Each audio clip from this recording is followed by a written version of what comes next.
Hey, Professor Yerby here with you again. In this short tutorial, we're going to look at just a few of the basics of how wireless works. Okay, so let's go ahead and get started here. So the first thing we want to think about when we're determining how wireless works is spread spectrum. Right?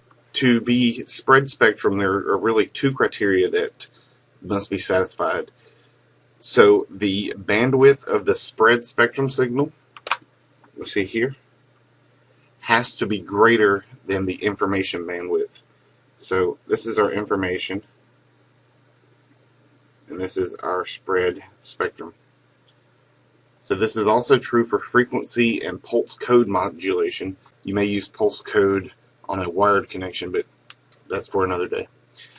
So again, bandwidth of a spread spectrum signal has to be greater than the information bandwidth. So that's the first criteria. The second one is the spreading sequence has to be independent from the information. Thus, there's no possibility to calculate the information if the sequence is known and vice versa. So what we don't want to do is be able to reverse that spectrum. We don't want to be able to say, hey, if this is the spread of the information, we do not want to be able to say, well, this must be the information. So one of the great benefits of spread spectrum is security, right? So let's take a little bit more information here and have a little fun here. So you probably know who one of these people are, right? So the gentleman on our left is Bob Marley, and the lady here on the right, she is a famous actress from the 1940s named Hedy Lamarr. She's from Austria. And why would I have these people here? Well, Hedy does have certainly something to do with wireless communication. Bob Marley, I just have him there to represent jamming. So jamming is when you try to stop or block signals through communication. The Hedy Lamarr is credited with actually inventing spread spectrum. She was granted a patent in 1942, but considered it her contribution to the war effort, and she never profited from it. So this is another instance where we have a great female in technology that's really changed the way that communication takes place, and we always need more females in the world of technology. They're very underrepresented. All right. So the other thing that I want to talk to you about is how the wireless affects our OSI model. So when we look at the 802.11 standards, remember there's a whole alphabet of them out there now. This graphic here on the screen only looks at versions A and B, but many of the other versions build upon what you see here. So we're just going to talk about some of what's on the screen here. So we know we have our 7-layer OSI model. So here we have our OSI model. We have the physical, the data link, the network transport, session, presentation, application. Let's see if we can do this a little bit larger. And yes, that's good enough. Where would you think that our wireless standards would have the impact at? Do you think it's going to be on the application? Do you think it's going to change what the end user sees? No. Is it going to be encryption, decryption? That may make sense until we keep going down the line. So let's hold off with that one. It's going to be the session. No. The session is going to work in wireless just the same as it does in a wired connection. Same thing with transport and network. So we're really going to see the effect of our wireless technology is in the physical and the data link layer. So let's go back to our graphics here. And we see physical layer, MAC layer. So we'll start here with the physical layer. This defines those frequencies, the data rates, and the other details of the radio transmission. So again, if you look at the two standards here on the screen. We have the 802.11a and the B. So the A used a 5 gigahertz band, and it used orthogonal frequency division multiplexing. So that was just a new way for signals to be sent.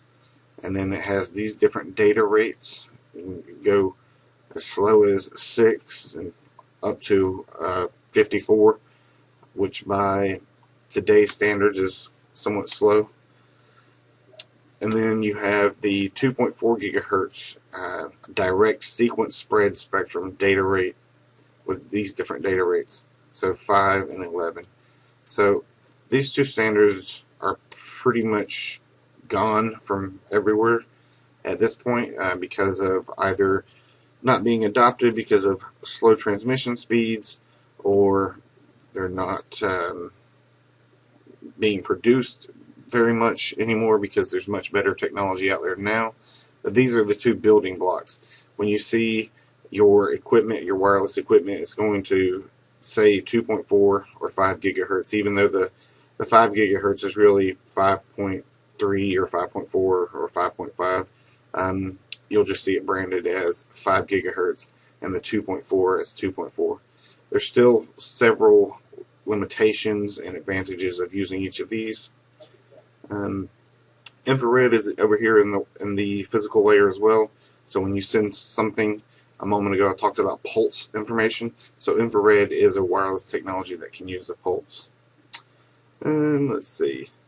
We'll talk about frequency hopping spread spectrum and direct sequence spread spectrum.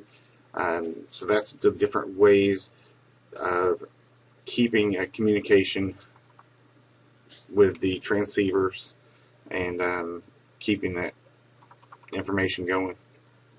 Okay, so that's all the physical layer information that is changed. In our MAC layer, we have something called the DCF. Let's see, I think I have another slide here. We have the DCF, which uses an Ethernet style connection algorithm that provides access to all traffic. So this is what gets us to the network. This is what gets us connected, right? This is how we get to the next layer.